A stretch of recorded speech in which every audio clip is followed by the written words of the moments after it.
Good morning and happy Sunday. Welcome along to Allen University Athletics. I am your host, Jasher Cox, and we're at the Capital City Cafe, which is located on 1801 Main Street. We're going to take a quick break, and when we return, we'll talk about the bye week and our upcoming opponent, which is a rival right across the street.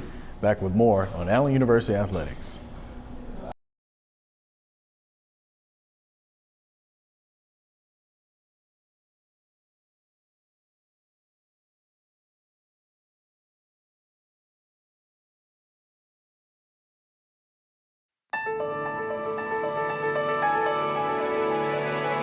At Allen, discover the things you've been searching for. Achievements, authenticity, an experience that helps to uncover the real you. It's your turn to be discovered, to be polished, to shine. Allen University, where hidden gems are revealed.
Back out at 1801 Main Street here at the Capital City Cafe. Coach, being at a cafe, a place to dine and eat, food tastes a lot better after a victory, I suppose. Ooh. I just had some French toast here, but I tell you what, that was good eating. That's right. So let's talk about that victory, homecoming victory. Nothing better to get a win when you're bringing alums back for homecoming. How was that feeling? That's no doubt. Yeah. I think the feeling for the area, we 13 points away from being 5-2. Yeah. The kids needed that win. The Allen needed that win. The homecoming people needed that win. We all needed that win. Yeah. So we felt really good. I think it was a great team effort. Very proud of my kids. I'm very proud of the atmosphere that was set by the homecoming people. Really, really helped that out. Yeah. The kids came out, saw people there, was ready to play for them. Yeah, and we'll talk about that atmosphere in a minute because you're absolutely right. But sticking with the game, when you're with quarterback number one, any coach feels good. Quarterback number two, questionable. We'll see. But when you get to quarterback number three, that's a whole different element. You guys were playing with the third string quarterback. Talk about how you felt going into that game, and then how you felt after the game. Well, I was a little nervous going in because he's a true freshman. Yeah. Haven't done much. He just came out of high school. He's been practicing. But, the third string quarterback don't get as many reps. He may get 1 or 2, and most of his is with the scout team. Correct. But we watched the scout team, and he has been doing really well. So when he got his number called to come up and started working, taking the quarterbacks as number 2, he was looking really good, and he was poised. But he's not a guy with much feedback, so you can't really get much talk out of him. Yeah. He's like really a poker face guy. Like if you ask him a question, he look at you, and you be thinking like, "What you gonna say?" And he don't say anything. But Saturday he came out, he showed us he was just as cool and calm as if he had been playing, all season long. So, I'm interested to know what was it like at coin toss and the opening kickoff? Did we see some nerves set in, and then he started to finally find his way, or was he just poised from snap number one? Snap number one. Yeah. All in the locker room. I kept looking at him at workouts. He was doing well. I was like, maybe he ain't got it. You know, I don't care. I don't care what. Every game I coach, I still get a little stage fright. I get the little butterflies in my stomach, at least until the kickoff start.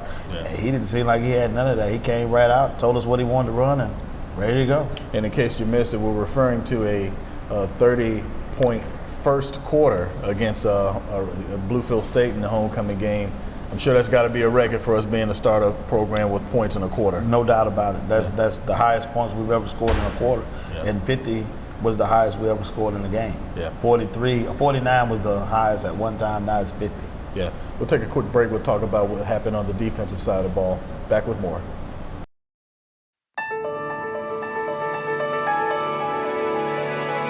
At Allen, discover the things you've been searching for.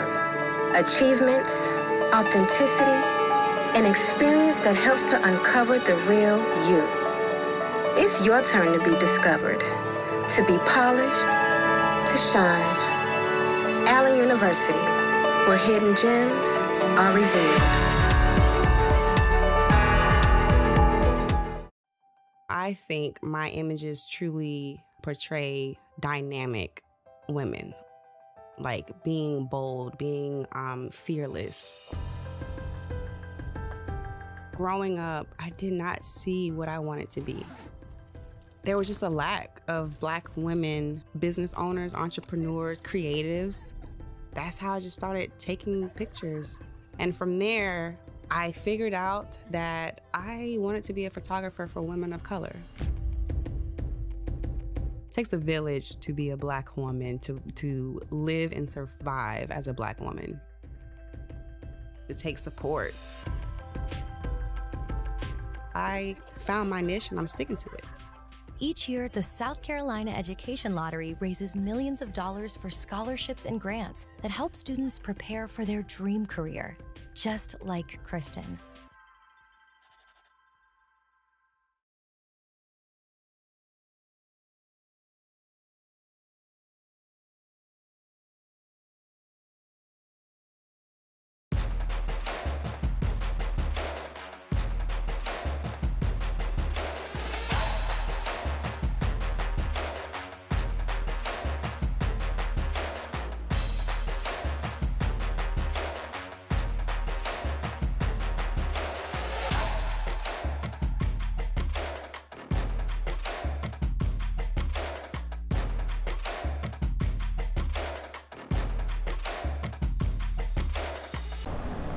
Still on the offensive side of the ball, Coach, we're still talking about Daniel Plummer, the third string quarterback, number one quarterback for now. That's right. He made some incredible throws throughout that contest. Yes, the throw he made right at the beginning of the second quarter, he threw a ball to Jaden Horse on a go route that it was covered too. And most of the time you hit the check down. And he stood poised in there, waited till it cleared, and laced the ball clean in, and it fell right in the breadbasket for Jay. You know, I was excited for him. Then I even got a little humble about it. I was like, boy, that boy got ice vein running through. He did a really good job. I mean, you just would see, he threw an interception, but it really wasn't on him. You know, I have a rule when you're coaching quarterbacks, don't tell him where to go with the ball. Yeah. You tell him what the situation is and where he, you know, what the play is designed to do and who he read. Yeah. So they ran a funky little blitz where they walked everybody down to the line of scrimmage, and he was throwing the slant to the inside receiver, and he did not see that linebacker fall back off, and he threw the slant and he stepped in and picked it off. But other than that, he was cool all the way through. He ran the plays, he executed at a high level. Can't be more proud of a true freshman out of Jacksonville, Florida. Daniel Plummer, can't be more proud of him. Yeah, and so speaking of which, you know, with his youth, there'll be some growing pains. But let's talk about the guys that are around him, the offensive line, the running backs, anybody else on the offensive side of the ball. Going into the game, you've got question marks, and then you get the confidence from those guys, understanding that, oh, wait a minute, this guy can play. The guys that already told me, the guys on the second team O-line who have been playing with him down there in the scout team really gave the vote of confidence. And then the receivers all stepped up and said, Coach, he can do it. He can make the throws. He got every throw. We've seen him make it at practice. Bo and the offensive line said, we're going to protect him and we'll make sure we didn't give up any sacks. Yeah. So that was really big, too. So he did his job. He came in, and like I said, it's one thing to have one quarterback, one thing to say you got two, but for the third one to come in and you felt this confidence as you went through the game, and he put up a great performance. Yeah, and so it's always good when you don't give up any sacks, so the big guys took care of them, obviously, in protection. On the defensive side of the ball now, Coach, a shout-out heading into the fourth quarter.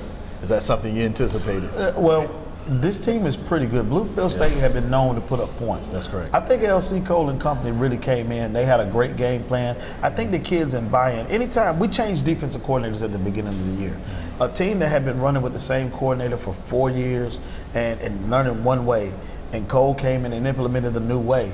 I think it was a lot about them buying into what he was doing. He had the pieces and they were playing fast. As you can see, we lead the nation in sacks, tackles for loss, the whole 9 interceptions now. I mean, these guys came out Saturday and I saw it all come together at one time. I'm talking about they couldn't do anything, possibly just run their quarterback. And the way the players were playing, they played with a lot of energy and they were playing fast and they just were swarming there. I mean, we looked like the Yellow Jackets and that's the envision that you would want to see at the standard, and they upheld that.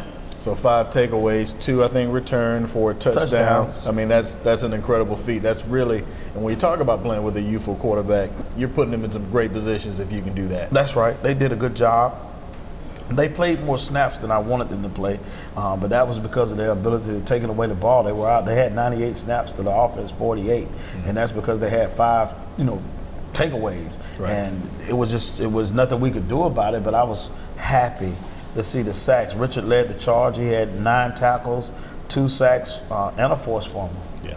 So let's talk a little bit about the atmosphere of homecoming now. I think when you first started this thing, you could probably count on one hand how many tents you would see. You would see a handful of people tailgating, but I think this past week, it would have taken some time to count how many people you saw in droves tailgating. When I was leaving the stadium, we didn't get to see that part coming in. Right. But by the time we left the stadium and we saw the folks out there, we were smiling. Yeah. I think everybody on the field, I mean, you could tell by the stands there were a lot of people inside the game and outside the game. My hat go off to the band who bought all the visiting bands. I think they enjoyed themselves. We had a recruiting weekend. Matter of fact, 3 committed to me after the game.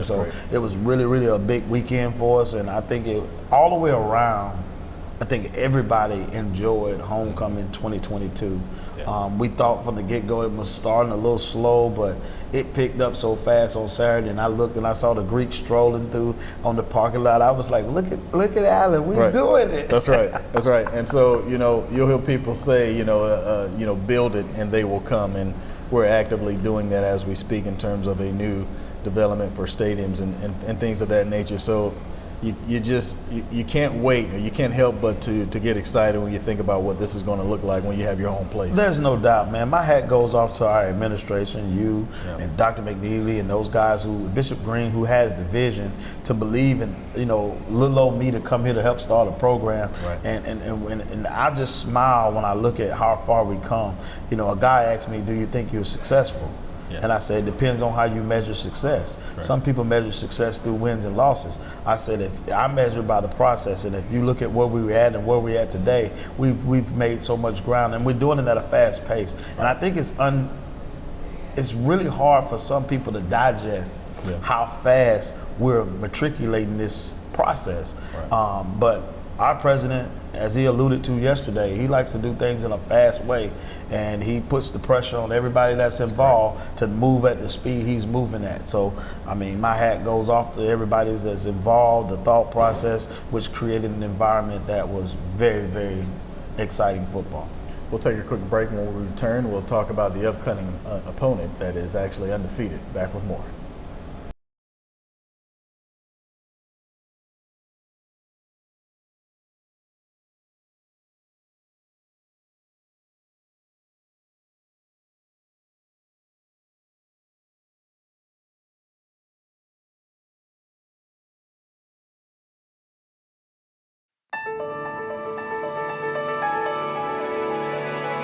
At Allen, discover the things you've been searching for. Achievements, authenticity, an experience that helps to uncover the real you.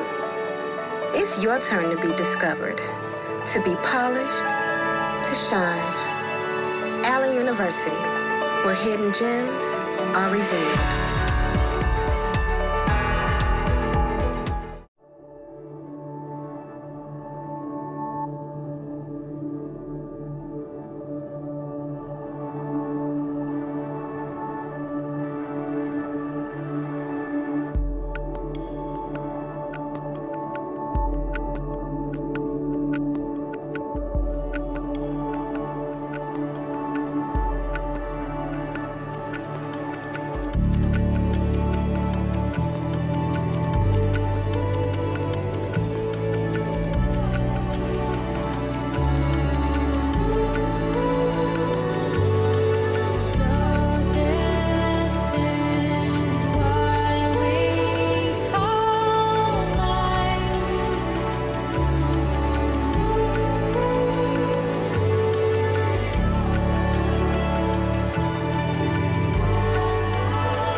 Back out of 1801 to Main Street, the Capital City Cafe. Coach, a bye week. Talk about what takes place and how's that gone for you this week. What are we doing? What are we working on? Well, we treat it just like another week. This week is more about us. So we started our practice just like we do on Monday, Tuesday, and Wednesday, and Thursday will be our last day. We'll wrap it up and we'll let them go home for the weekend, give them a little bit of break. We treat them, but we don't spend any time working on any opponent. We work on the number one opponent, which is us. So we work on things that we have not been good at, possibly some things we've been good at, and we'll start introducing some new stuff that we might try to do leading into this next week's game. Yeah, so this is perfect time to, at this point, any opponent will just look at the film and just try to anticipate what you're going to do. So this is an opportunity to add some wrinkles, things that opponents may have not seen. That's right. So we're talking about the upcoming opponent, and that is November 5th, the Battle of Hardin Street, right across the street, and you're playing an undefeated team here in the SIAC in Benedict. What have you seen from this team so far? An extremely well-coached football team.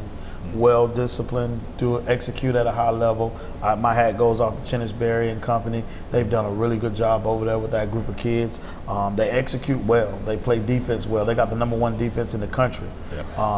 You're about to witness a game where you got the number one pass defense versus the number one passing offense. It's going to be a really, really good game. I think it's going to be exciting. Last year, we didn't have the opportunity to know who we were playing. We didn't get no film and none of that other stuff. We just had to anticipate. Coach Berry was a new coach, so we didn't know much about him. He was a SWAC guy. Yeah. This year, we've had a chance to see him, watch him, get a chance to get our kids in a better place to be able to help. But they're a really good football team, and we're going to have a real difficult challenge, trying to execute at a high level. And we got to play as good as we played last week in order to have a chance with this team. It's going to sound like a bland statement. I've had an opportunity to watch them myself on the ESPN family of networks a couple of times, and the times that I've watched them, the guys seem to really enjoy playing for them, and they play hard for them. No doubt about it. We look at it, and I love it. I love what he's doing. I think they're executing at a high level. I mean, you can't ask. They're very simple, but yet they do it well. There lack no real discipline issues, no funny penalties. But he's playing with a bunch of older kids that's graduate transfers and different things of that nature. But whatever he's doing over there, it's a recipe for success that they're having. Yeah. And I think this is the first time they've clearly, if they win this weekend, they'll win the East. Yeah.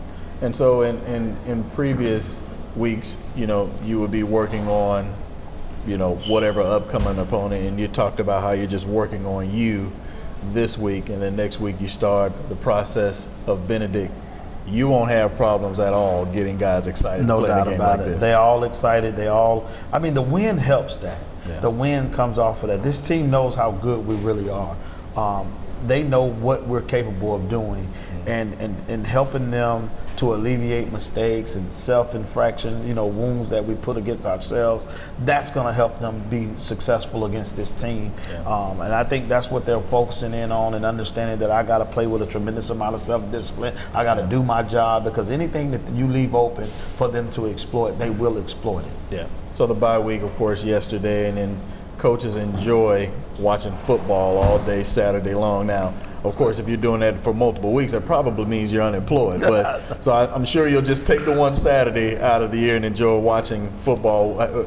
What does the Saturday look like for you during the bye week? Well, this week, because it's getting close to Halloween, yeah, I'll have a chance to take my son to the pumpkin patch. That's something we do annually at our. Good. So he'll get to go down to the pumpkin patch, pet the animals, get him a pumpkin, and we'll go out, carve it and get it right for him. Yeah. Put his little name on it and put a candle outside, right, and maybe even go pick out him a costume. And then whatever's games that's left over, we'll do. Thursday and Friday we'll be out recruiting. We've been trying to get our recruitment up for the next fall. So we've been doing a lot of different things just to get ready to do what we do. Fantastic. He's Coach Keaton. I'm Jasher Cox. You're watching Allen University Athletics. We'll be back with more.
At Allen, discover the things you've been searching for.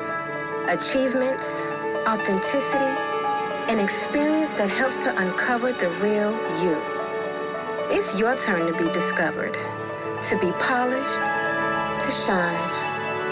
Allen University, where hidden gems are revealed.